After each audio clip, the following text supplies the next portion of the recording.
and then the potential of the technology develops a lot, and it starts coming to its limits.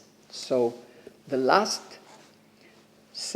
quarter of each revolution is a period when there is a lot of social unrest, there is a lot of questioning of what has now become the way the world should be.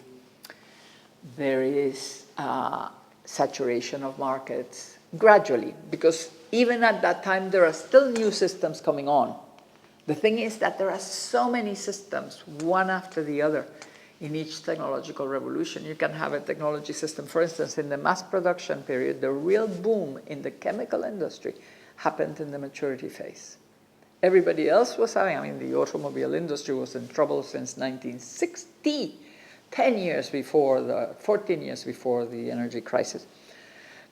They were in problems with market saturation. In 71, they were in real trouble.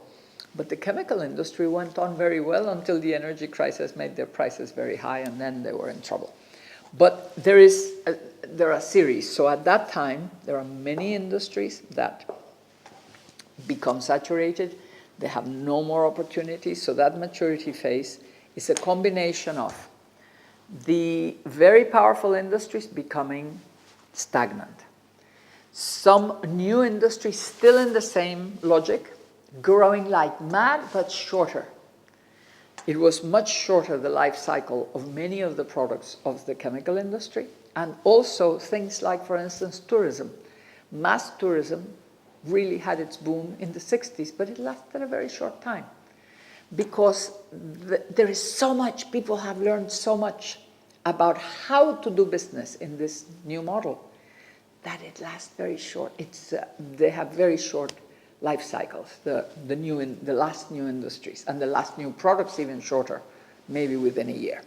So then that condition, the conditions of maturity, create the best conditions for the next revolution to happen. So the next Big Bang begins and the process begins again. But before this next Bang begins, there is a gestation period that happens within the logic of the previous paradigm, so that in fact it's not a complete surprise unless you're dreaming. It normally is something that puts together a lot of things that were on the side, that were connected to the paradigm, and then it happens.